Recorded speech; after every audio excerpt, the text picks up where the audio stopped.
now we have a Q&A session. We have a Q&A session about metric tools. About metric tools. So please welcome Piotr and Markus.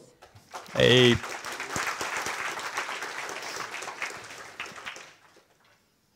Yeah, so who is using a metric tool? Please show hands. Any metric tool. Any metric tool. Nice. So let's do the inverse test. Who is not using metric tools? Okay, that's interesting. That's interesting. Okay, and who did not raise their hand? Okay, good. It was not the perfect inverse. Okay, so who is using a metric tool named Flock? Flay? It does not change somehow. Okay, Reek? Okay. SimpleCov? Simple C-O-V? Okay. Who is using SimpleCov and the business rules imply 100% coverage? Okay. Who is using Mutant? Oh my god, nobody. Now that one person here. One person, yeah. Thank you. Are you? Is your business rule to get 100% coverage? No, as expected. Okay, so this Q&A session is about metric tools, how to use them and how not to use them. So I have perfect examples on how not to use them. I tried to achieve 100% mutation coverage, 100% SimpleCov coverage on a commercial project, and it failed because the cost is just too high and the return of investment does not exist. But this Q&A session involves you as the audience, so we want to hear your stories. So who tried 100% mutation testing but failed? Not coverage and failed. Yeah? Is someone wants to give voice? Somebody wants to share his failure? So maybe it's not like sharing the failure, but I mean, I tried and actually it never happened. And actually it was also the reason why we dropped like completely the use of the coverage metrics, using the coverage of metrics, because I mean, you can't even compare. So we have like a lot of projects and you can't even compare between the projects because it depends on the nature of project. How much of the code you will test and how much it makes sense to test and how much must just stay as it is because the test is so difficult. Okay, thank you.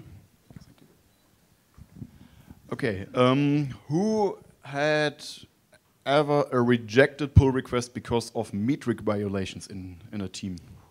So you did a pull request and a reviewer said, no, I don't take this one because some metric blew up. Nobody. Okay, so I'm pretty alone with that. Told you. Okay. Okay, so Piotr. Yeah, so first of all, because this is supposed to be a QA session, do you have any specific questions? We have a couple of questions here on Okay. Hackpad. So first one is code climate, hot or not? Hot or not? Well, from my point of view, code climate is really great.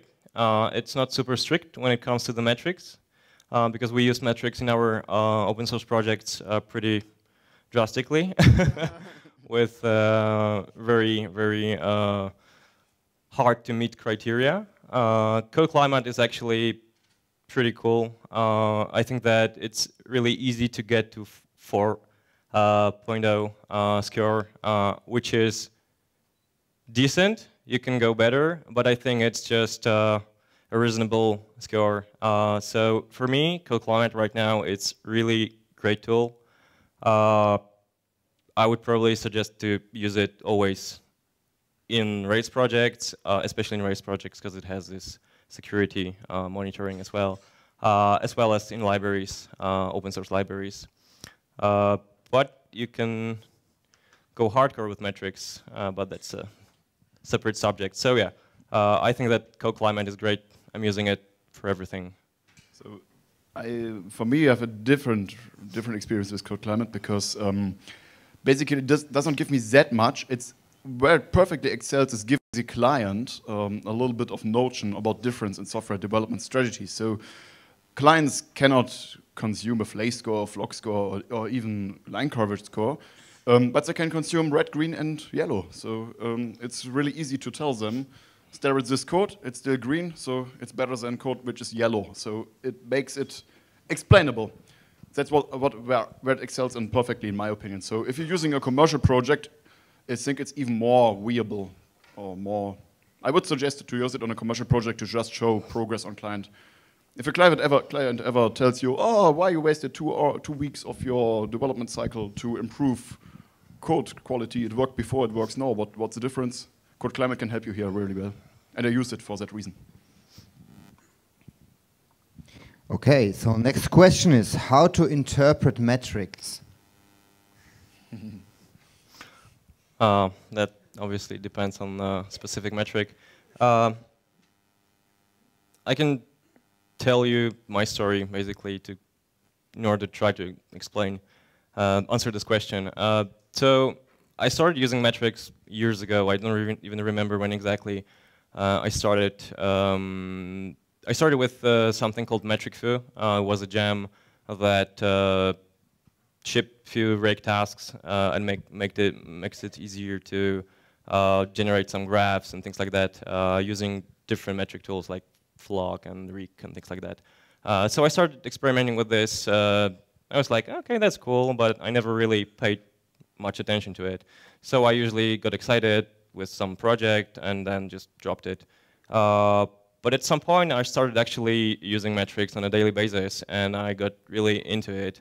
I was mostly influenced by our work on Data Mapper and then Ruby Object Mapper. So I was using those metric tools pretty obsessively even.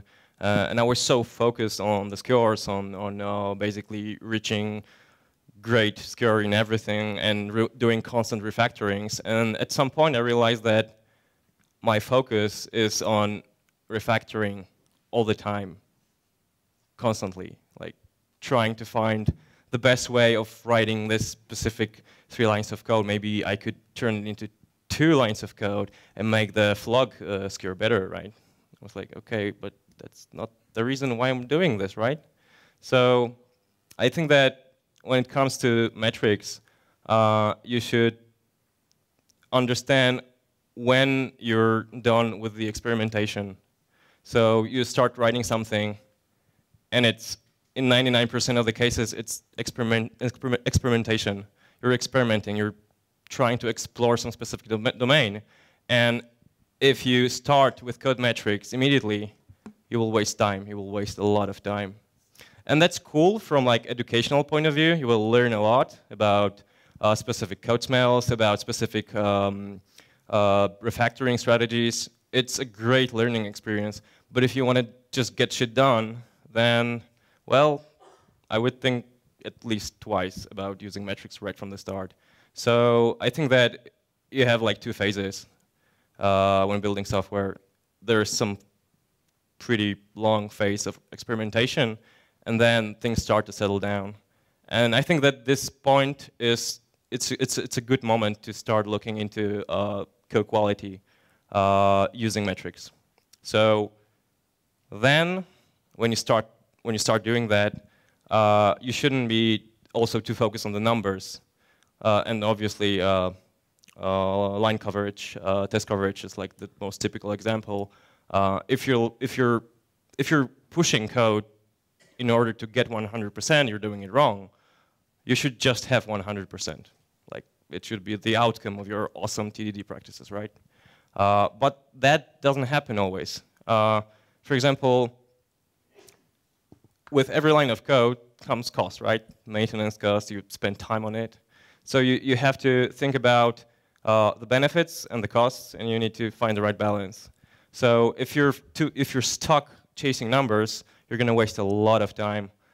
So that's just not pragmatic, not practical. So when it comes to interpreting numbers, I don't think it's important, to be honest. You should have like an overview of the quality of your code by. Good example. There's this new tool for verifying documentation coverage, and it also supports those cool badges that you probably saw on GitHub, right? On READMEs and things like that. So it supports that, but there's a difference. It doesn't display any number. It only shows colors. So it can be a little bit of green, a little bit of blue, orange or red or whatever. So you look at the badge and you kind of see if this is a decently covered library. I mean, whether or not this documentation coverage is okay. But if you see 98%, you're like, oh, it's not 100%. I'm not going to use it. So this is the difference between numbers and just like the general impression that you can get from metric numbers. So I wouldn't be too focused on the numbers. I wouldn't refactor anything just to get some number, some specific threshold or whatever. So the way we worked on certain libraries for data mapper and Ruby object mapper was based on very specific constraints. Like we would have like the maximum code complexity threshold, and we would be like refactoring to meet this criteria. Now I used to think that was great, but now I just don't agree with this. I think that it just occupies your mind too much, and you're not focusing on what you want to achieve eventually, which is working software. And obviously code quality is important. You should always pay attention to the code quality, but don't get too stuck with numbers. That's a rabbit hole. Yeah.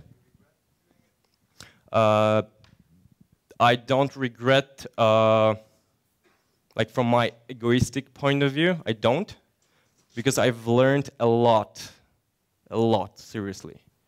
Like, one of the cool outcomes of this whole process was that I automatically write code that has 4.0 score on Code Climate.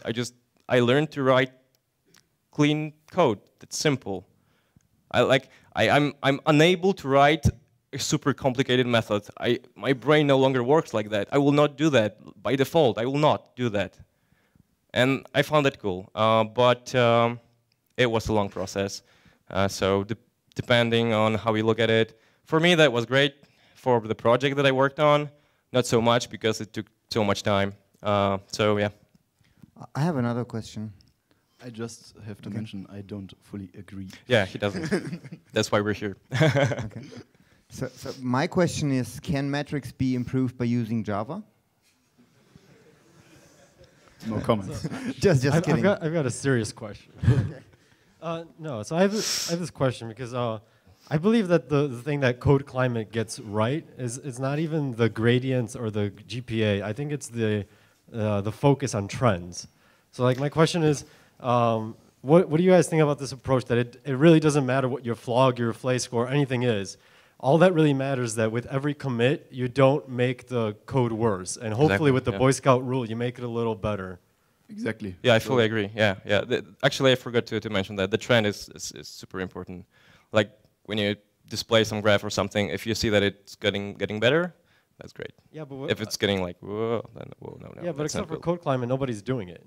I mean, why doesn't, you know... I'm doing it. Okay. I'm doing it also. So there is a good example. So I took over the 2 source gem from Choose, and it was basically one big class which run a visitor visiting the whole Ruby AST to unparse equivalent source.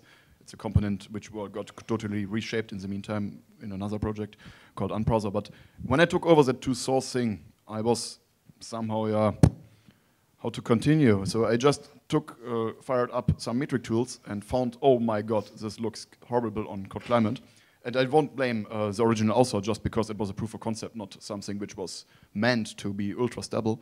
So I replaced that giant 2000 line class with 50 narrow classes with a list of substitution principle compatible interface, and it worked quite nice. And so all these metric tools are, and especially the metrics that I produce, are not relevant absolutely. They are relevant relatively to the state before commit and after commit, or state before pull request and after pull request. So if you add a complex feature, you probably have to adjust your metric bar a little bit up because most of the metrics grow in a logarithm scale. So if you double your features, you will probably have to adjust your score boundaries up. But generally, I fully agree. You should not, for a simple view change, you should never have to change your metric score setting or whatever. Okay, next question. I think you already spoke a little bit about that. Productivity versus code quality. Yeah. Closely related. Accidentally, partially. So I have. Can you just keep the mic? Like this? Okay, sorry, my friend. Sorry. I'm not. I try. Okay, so in my opinion, I did exactly the same story as Piotr. So I started with these metric tools. I built that metric tools into my CI. So when I commit something which breaks the rule and I did not proactively identify it, I get a red build. And I still keep that. I still think it's ultra valuable to not remove that automatic review you build into your build, because you work that hard to get a good code coverage, you get a good documentation coverage, you get low flog scores. Why you should give something away? So I still heavily focus on all that metric stuff, and all the time I think, oh, that metric tool tells me here is something wrong. I need to accept it sometimes because of time constraints, but I always come back, and after days or maybe even weeks or months, I identify, oh my God, I just put a feature NY here and it should be pushed down in the hierarchy tree, or I should cut the hierarchy here and compose a little bit better. So in my opinion, we should all accept the metric tools are telling us something important, but it depends on the reaction. So I would never delay a production critical feature or a bug fix. I would just accept, okay, I'm pushing crappy code, but it fixes an actual problem. But the general tension should be, I come back to that code and I will fix it later, and later is within the next sprint or in the next iteration. It's my next priority to get the metric as good as it was before I did that ugly stuff. So I totally disagree with Piotr on that point. Oh well. Yeah, because all legacy you let slip into your code base will come back and cost so much time and money afterwards. You will regret it. So that's my advice to teams choosing a metric bounded development. So either you do it full or not. But if it's only one person in a team who actually listen to that stuff, that person will get frustrated. So, and the payback is only if you apply it full, then it's okay, then you get a payback. But if you, from one moment to the other, decide, okay, I will drop it or will just use it again, it won't work. You have to follow the metrics, or you don't follow the metrics. But there is no in between, in my opinion. Okay, so next question is, what about lint metrics? Everybody knows what are lint metrics. You want to maybe first say a couple of words, like so variable names, conventions, and so on? No, static analysis practice. For me, it translates to static analysis. Is it correct? Does I? No, I don't think so. You don't think so? So all the linters I know are we talking about things like RuboCop or something? Yes, yeah? It's a linter in my point of view. Yeah. Yes. So verifying if the code has been written according to a standard or something. Yeah, it's the same. It's the same like a metric tool. So the more metric tools, the better. Some metric tools supersede each other. So for example, I don't follow line coverage anymore because I use mutation coverage. I don't follow flock anymore because flock measures complexity. Amount of mutations generated on a given subject includes that. So I don't follow that anymore. There is so I, for myself, we run a gem called DevTools, which is somehow like a metric foo on the ROM development, and I would say we should drop these SimpleCov and flock. The question was about lint tools and, and things like verifying code style, right? Exactly, lint tools. Lint tools, okay. So does anybody have like examples of Ruby lint tools? Come again? RuboCop, yeah. Yeah, I love it. I've got mixed feelings. Like something I favor these days much more than using tools is just talking to people. So my current, just listen. So initially when I started using Robocop, I was like, great, I'm gonna just set my list of rules, all the configuration, and whenever I get a pull request, I will be like doing nothing because it will just verify if the code meets my coding style. But then I realized that I will miss a very important thing, which is like a direct interaction with another human being. And maybe somebody spent quite a lot of time working on this pull request, and I'm not even responding. I'm just saying, it doesn't pass the Robocop task. Sorry, man, that's not cool. Just fix it. So my approach right now is to just say thank you, but could you maybe rename this variable, or I know use square brackets somewhere or whatever, rather than just saying please run this task and it will tell you all the details about the rules that you broke or whatever. So I don't know. I'm not really into automating things that much these days. Maybe I will change my mind once I start maintaining 100 open source projects. I don't know. But these days I just tend to avoid so much automation using tools because I can define my coding style in contribution file on GitHub, for example, and I assume that people will read it. If they don't, that's okay. I will politely ask them to go and read it, and maybe if I have more time, I will explain the same stuff in the pull request. That's it. So lint tools, I don't know. You have way more time than me. To do that manually, for me it's just okay to tell, so here are some stuff I like to use, some stuff is automatically verifiable via that lint tool, in that case Robocop, please fix it. So I wouldn't have the time to expand all single metric violation and write a polite message. So for me it's okay to reply with, here are the errors, here's a copy and paste. I would like to have them fix it. If you don't want to do this, I will, if the PR adds value, I will just do it for myself. But if you want to help, an additional step brings that project additional step forward, I would, without any consideration, say, please fix. I disagree. Okay, so the next question is, yeah? I would like to know your opinion, which are the metrics that you must pay more attention than the others? I don't know, coding standard, complexity, afferent coupling, which are the most important for you? Duplication. Duplication, you think so?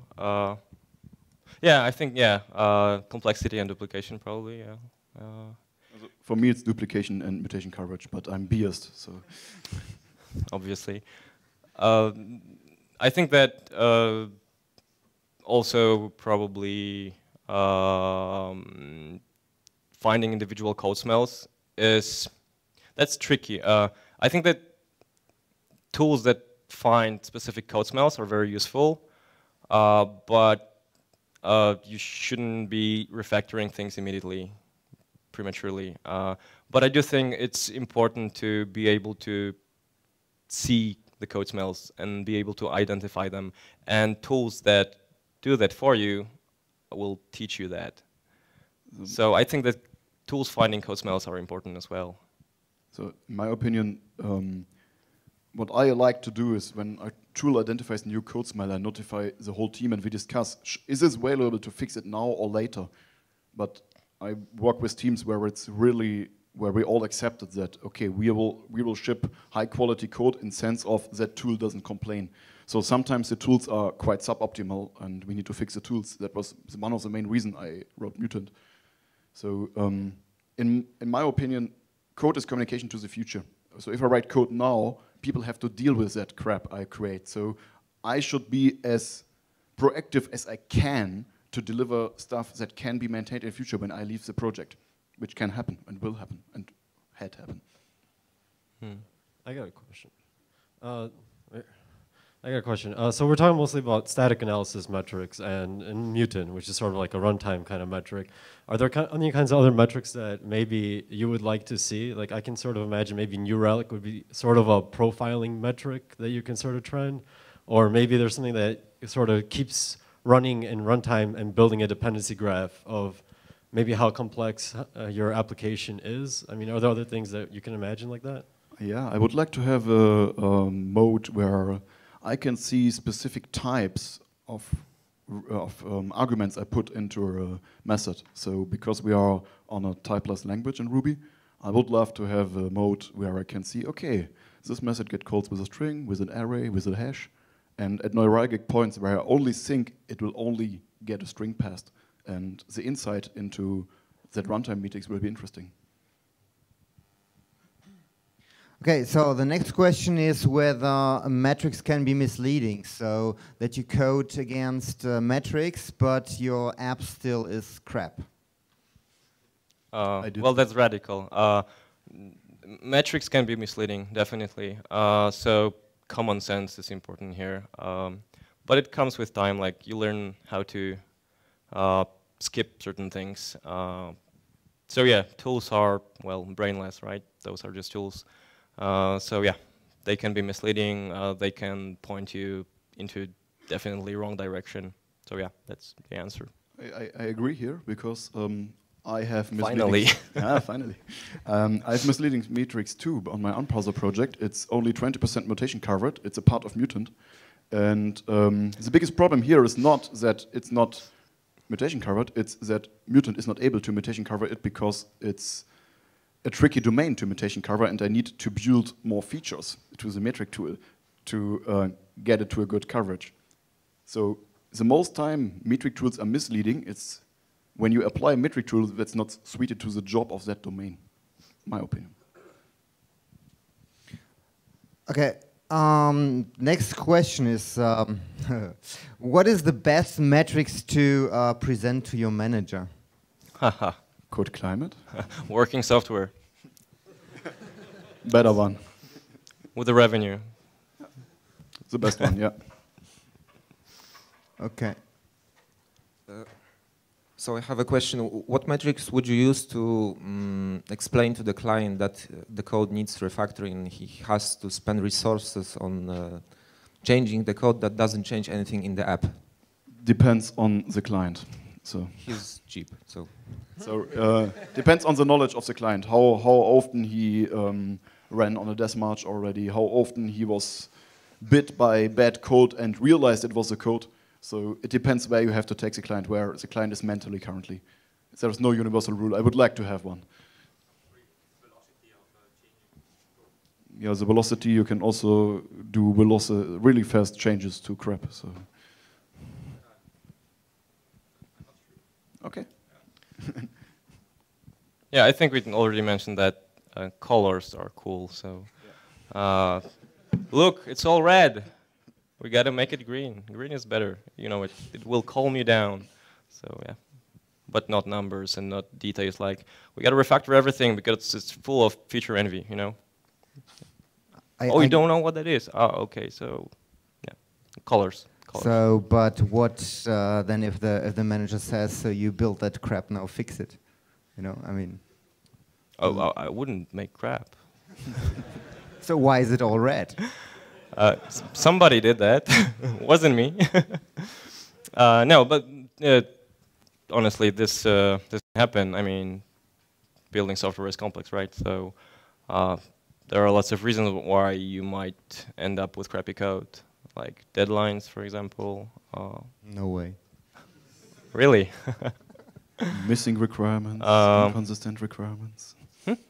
I'm just talking about reasons for bad code. For bad code? Yeah. But that's not the subject of this, because we all know clients normally are not able to ship good requirements to us. So it's our job to clean them up. I would like to have metrics on requirements. That would be interesting. Should Mutant be used in code climate? Oh. So they just introduced line coverage. So I don't think it would be nice, but it would be. Let's say it this way. I talked to a JavaScript programmer, and he asked me, "Hey, let's put Mutant on JavaScript. It might be possible." And another JavaScript developer told me, "No, we should start testing first." Yeah, that's a requirement.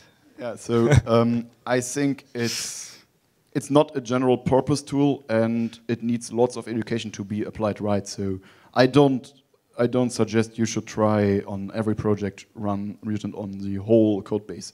You should just select your core classes, and I don't know how that would fit into Code Climate. I talked with them already, but I currently have no idea. We have to try it out. I have no general answer. Okay. What problems do code metrics solve, and what kind of problems can they introduce? They solve a good problem with introducing a developer to the code base. So because if you put a new developer on any team that uses a metric and uses that metric constantly, that developer doesn't have to ping other developers all the time to find out if the code is ready or not. He will probably not be able to write code which fulfills our criteria, but it's a nice self-test prior to the commit stage to not waste human brain cycles, my opinion. Piotr? Yeah. I will start with the bad part. Using code metrics introduces friction to the development cycles, because suddenly you're not just focusing on writing tests and implementing stuff. You're monitoring all this whole huge feedback that you receive from code metrics. So, and to me, it's a problem because I sometimes just want to get stuff done, and I'm not really into thinking for hours about how I could refactor everything. So for me, that's a problem. But on the other hand, in the long term, you will eventually end up with a truly high quality code, but that's time consuming. So as is usually the case, it depends. You need to just make good choices depending on your situation. But I don't have any kind of radical opinions here. So on one hand, I think metric tools solve the problem of keeping the code quality high. If you use code metrics, you will have good quality code. I mean, code with high quality. If you don't use them, there is a bigger risk that you will just be like, yeah, I'm going to refactor it later, and you will never do it. So code metrics are like, dude, you said you're going to refactor it. Hey, just do it, okay? So this is how it works. But it's time consuming. So yeah, you need to make the right choice, whether it makes sense for you right now or not. Doesn't that closely relate to my statement? Either you do it full or not? No, I think I found the balance right now. I'm like, yeah, more reasonable. Any other questions out there? Any other questions?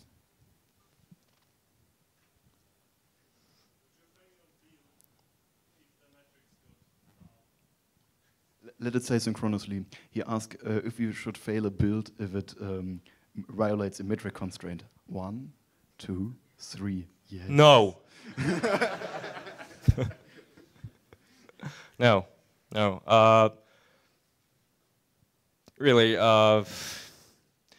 code smells and some design issues, they don't mean that your code is broken. It can be problematic, but if it works, I mean, if it passes your tests, then it works. I mean, your tests should specify what the code should do.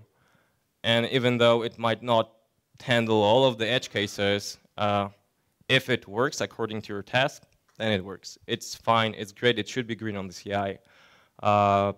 I was using a special rake task for failing on CI when the code had some problems according to the metric feedback, and I stopped doing that. It was just too much friction, too much time consuming, and sometimes I would like to just merge a pull request or just make some change, add some feature, and just push a release. But if I need to make everything pass on CI, then I will probably not do it today because I have only 20 minutes, and tomorrow I have only 1 hour. So I will maybe do it next month, and eventually I don't do it at all because I need suddenly 4 hours to adjust my configuration and refactor 4 things here and there.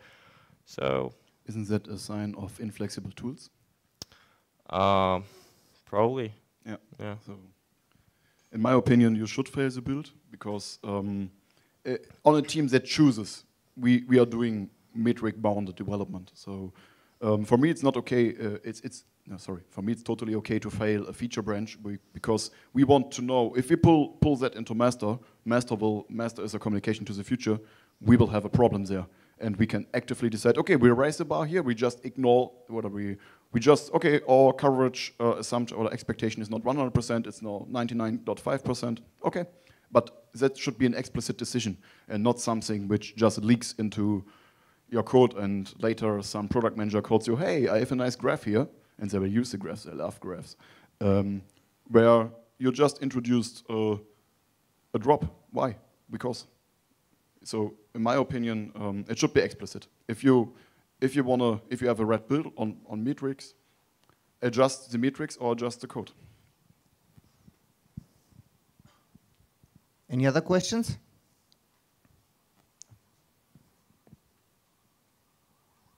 Do you have a metric that will tell you when ROM is ready? Good one. Good one. No. Well, it's kind of ready. Some parts are ready, some are less ready, some are not even started. Depends how you specify it. Depends how close you want to go into mapping. So if you want to do mapping on bare bones, it might work for you. But it wouldn't be a gem install ROM. It would be consist of pulling many games and dealing with their APIs.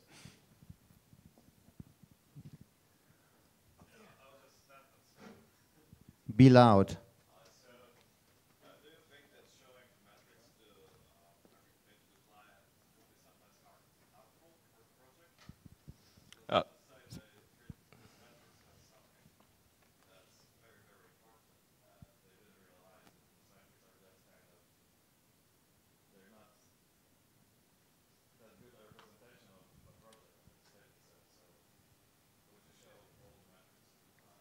So the question is if it can be harmful to show metrics to clients, right? Well, it could be, depending on the client. As Markus mentioned, it depends on the client. I mean, I can totally see the client who would freak out after seeing some weird numbers that wasn't understand, right? So, yeah, it can be harmful, I think, sometimes. It depends. I hate this kind of answer, but it depends, sorry. It can be harmful. It can be, yeah. So showing metrics to the client should be the default, but if the client is tricky, does not understand, or is not educatable, I would consider to remove the granularity.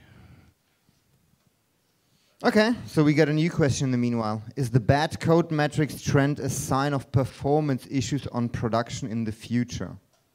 Have you ever experienced such a story? Yes. Can you expand on it? Okay. I solved a tricky problem where Active Record was not able to create certain reports with writing bad code.